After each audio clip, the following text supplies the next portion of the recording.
Compagnon trader, bonjour. Aujourd'hui, on va se parler du volume. Je vais vous donner quelques petits trucs et astuces juste après le jingle.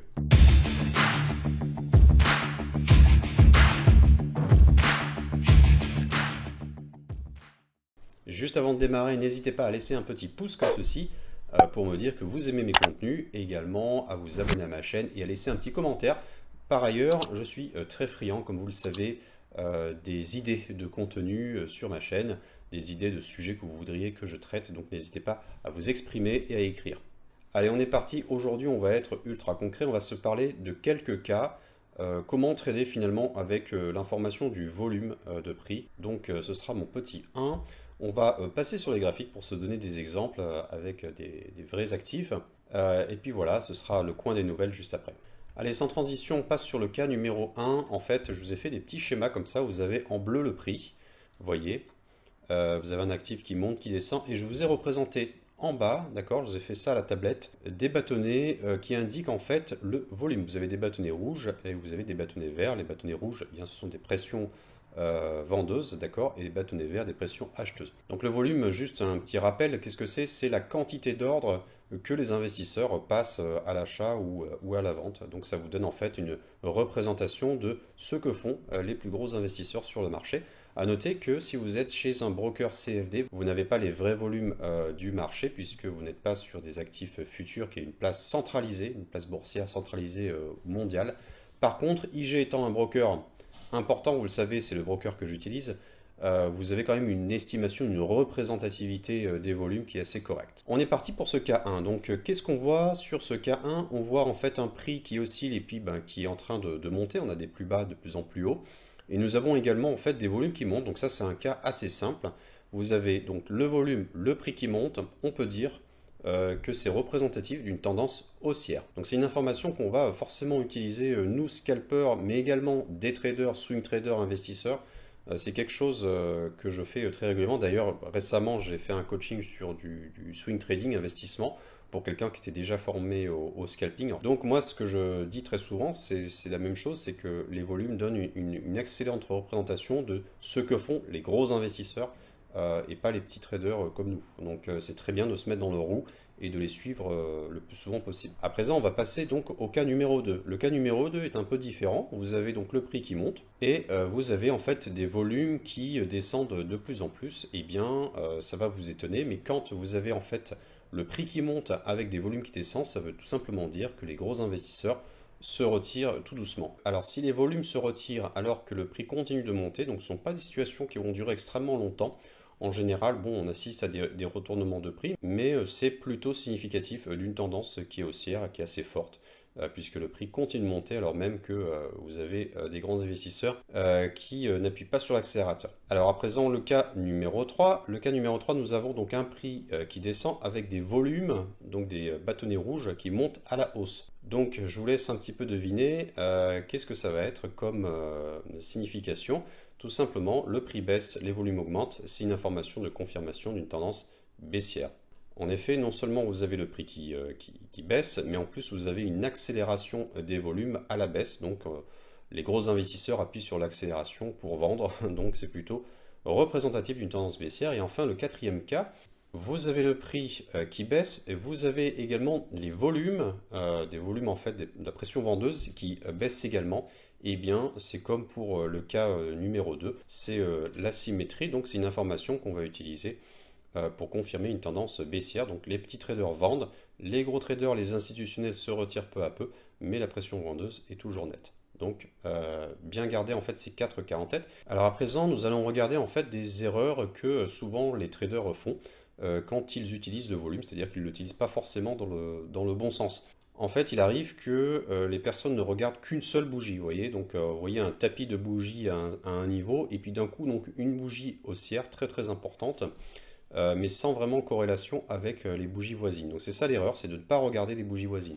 Donc, moi, ce que je recommande toujours, c'est d'inscrire en fait, quand je parle des bougies, pardon, ce sont des bâtonnets, des bâtonnets de volume, excusez-moi. Donc, c'est de regarder toujours votre volume dans son contexte. Donc ici, vous avez un volume assez important, mais dans le contexte, vous voyez que les bâtonnets précédents sont en perpétuelle augmentation. Donc ça, c'est un signal qui est très encourageant. Si on avait eu par exemple le contraire, des bâtonnets rouges qui baissent et puis d'un coup un volume ultra important de 10 fois la norme, là il n'y a pas grand-chose à faire malheureusement, c'est pas vraiment un signal. Ce qui est encourageant, encore une fois, c'est pas l'information à un instant T, c'est la dynamique sur un instant de T à T plus 1. Donc là, vous avez donc une pression acheteuse, les investisseurs appuient sur l'accélérateur pour acheter, donc c'est un signe encourageant pour entrer également sur ce type de contexte. Je voudrais également insister sur un point, c'est que ce que je vous donne là, ce ne sont pas des patterns, ce n'est pas en fait un setup, ce n'est pas une stratégie de trading pour gagner à tous les coups. Je préfère le préciser pour les jeunes traders qui m'écoutent, c'est uniquement en fait un point de confirmation. Le trading, c'est que ça, de toute façon, c'est des dizaines et des dizaines de points de confirmation qui vont faire qu'on va rentrer sur un trade, ça va converger ou pas. Donc ici, on a un signal qui est plutôt encourageant. Un deuxième exemple d'erreur typique, en fait, c'est des traders qui rentreraient trop tard sur un trade. Par exemple, vous avez ici un volume important et ils se disent, bon, bingo, on va rentrer puisqu'on a eu une belle accélération. C'est vrai, on a eu une belle accélération, mais on n'est pas dans une situation idéale. Idéalement, normalement, pour vraiment gagner de l'argent et faire un joli gap, il faut rentrer quand vous avez cette dynamique-là. Je parlais d'une accélération, donc entre T et T plus 1. Ici, vous avez une accélération sur 3 bâtons. Vous voyez que ces bâtons sont plus grands consécutivement. Et donc, ça peut être un bon signal pour rentrer. Et au moins, vous capturez beaucoup plus de prix que si vous rentrez sur celui-là ou celui-là. Et enfin, cette petite représentation pour vous dire que quand vous rentrez au bon moment, vous pouvez avoir des décalages assez importants, des explosions assez importantes sur les bâtonnets suivants. Donc c'est vraiment tout l'intérêt de mettre quelques billes à ce niveau-là. Peut-être que ça ne va pas payer tout de suite, mais quand ça paye, ça peut payer extrêmement bien. Alors après les erreurs typiques, j'aimerais vous parler d'un combo gagnant, je trouve qui est assez pertinent, c'est profiter d'un support et réciproquement d'une résistance pour une vente. Donc on va regarder le schéma. Vous avez des bougies rouges, ça descend, vous avez identifié en fait un support. Quand je parle de support, c'est des supports visuels où le prix s'arrête, avant tout c'est ça un support, mais vous pouvez les afficher via la plateforme ProRealTime. Vous avez des lignes horizontales qui s'appellent ProRealTrend. Vous avez également les pivots, des pivots supports. Voilà, donc dans l'idéal, une fois que vous avez identifié votre support, eh bien, vous avez la possibilité de mettre en place de ce qu'on appelle des combos, c'est-à-dire des convergences de signaux, j'en ai parlé. Vous avez premièrement ici au niveau des volumes une augmentation assez nette. Ici en fait sur ce bâtonnet, le quatrième, une accélération très franche en fait des volumes. Et en plus ça arrive en même temps, bon c'est pas très synchrone en face, mais vous avez une bougie en chandelier japonais qui vient avaler en fait, ça s'appelle un engouffrement ou un avalement, eh bien sa voisine bougie rouge. Donc là en fait ça peut être perçu comme un signal assez fort. Vous avez donc un signal, ici en fait accélération, confirmation de l'accélération, support, une bougie qui avale la précédente. Donc ça c'est pas mal d'éléments pour confirmer un trade à l'achat. Sachant que les rebonds sont toujours des patterns assez dangereux puisque par essence contre-tendance. Attention, vous pouvez également profiter d'un support dans ce type-là de contexte. Alors c'est un petit peu plus rude. Vous voyez ici des volumes plutôt vendeurs. Là on est clairement vendeur, mais vous commencez à avoir des signaux assez encourageants. Vous avez donc ici une rupture, mais uniquement sur une bougie. Donc ça, on invalide, c'est pas vraiment un signal puisqu'on n'a pas de cohérence avec les bougies voisines. Ici, vous avez quand même un signal parce qu'il y a un engouffrement, cette bougie-là avale la précédente. Vous avez un support, donc pourquoi pas tenter un trade, tenter un rebond. Donc vous voyez la différence entre un je prends, je suis serein et un je tente. Ça, c'est plutôt un je tente. Et enfin, vous pouvez avoir des situations où vous avez, mettons, si je n'avais pas eu la bougie verte, mais une suite de bougies rouges. J'ai eu un peu la flemme de dessiner ce dernier schéma à ce moment-là. Même si vous avez une bougie de ce type-là, il y a de fortes chances que ça continue de baisser. Et donc, on ne s'engage pas à l'achat sur un rebond. À présent, on va passer sur les graphiques, regarder des cas concrets. Alors, on va regarder un premier cas sur le Dow Jones. Nous sommes en 2020. Le Dow Jones cotait 26 000 euros, 26 000 dollars, pardon. Donc, vous voyez, c'est pas très cher à l'époque, c'était il y a qu'un an. J'ai mis ce petit support donc ici en évidence. On voit que le prix l'a travaillé, donc une fois, deux fois, trois fois. Et là, donc, j'ai rajouté effectivement les volumes. Ce qu'on voit, c'est quoi? Vous avez ici en fait une décélération des volumes, donc sur quelques jours, sur une semaine. Et puis d'un coup, vous avez en fait une rupture, une accélération. Vous voyez? Donc on commence, on termine un vendredi avec des petits volumes, on commence le lundi, mercredi ça rattaque, jeudi des beaux volumes.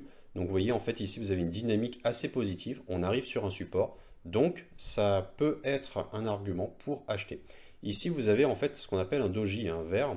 Et un doji, en fait, si on le décompose en deux parties, ben, ça n'est ni plus ni moins que une petite bougie rouge et une grande bougie verte, qui est une bougie d'avalement.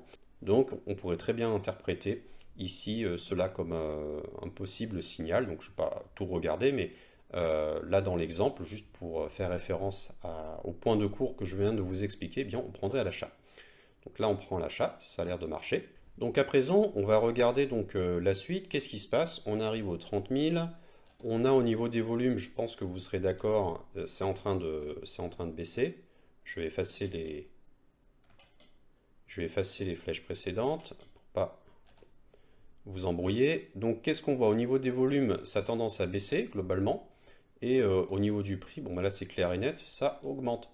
On arrive aux 30 000. Donc la question que je vous pose, c'est qu'est-ce que vous feriez? Est-ce que vous vendez? Est-ce que vous achetez dans ces cas-là?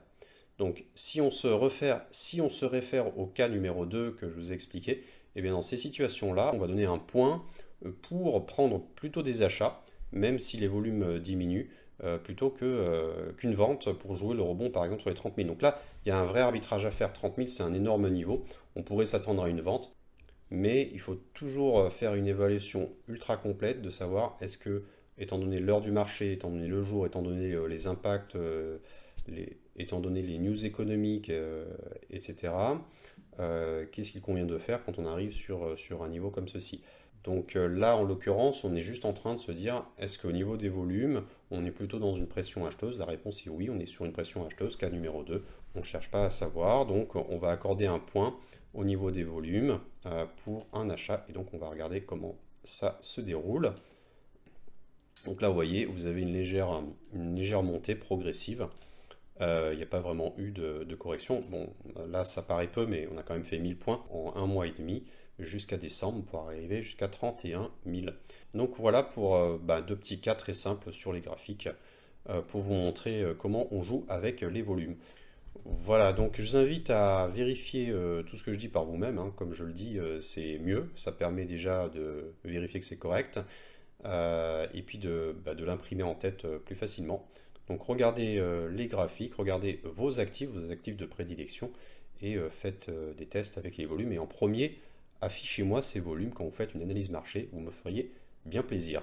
Alors pour le coin des bonnes nouvelles, si vous ne le savez pas, j'ai lancé cette semaine une nouvelle formule, on va dire une formule en test pour les ateliers privés de scalping, puisque je le rappelle que les ateliers privés du scalping, c'est une formation qui est, on va dire, professionnalisante, c'est-à-dire c'est fait pour ceux qui veulent vraiment essayer de gagner de l'argent de façon sérieuse et pas en pariant à la hausse ou à la baisse, c'est-à-dire en faisant un vrai travail de fond et d'investissement personnel dessus.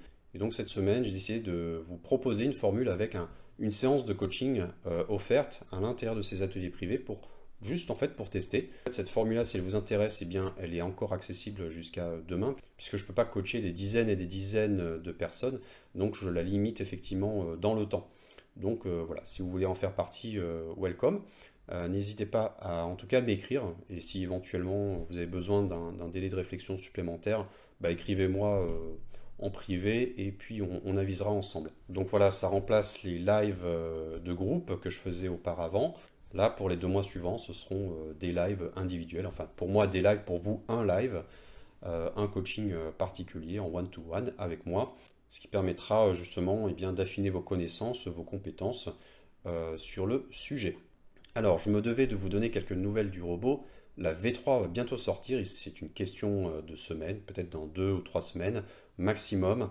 Le temps pour, en fait, ProRealTime de réparer un petit bug qu'ils ont découvert quand je leur ai soumis le cas avec la V2. Voilà, donc j'espère que tout va rentrer dans l'ordre très prochainement et je communiquerai dessus quand la V3 sera diffusée. Pour info, donc la V3 ne sera pas payante en plus pour les utilisateurs de la V1 et de la V2. Voilà, la vidéo est terminée. Je vous envoie la newsletter, la vision marché du samedi tout à l'heure, ce soir, comme tous les samedis soirs. Je vous souhaite un excellent week-end.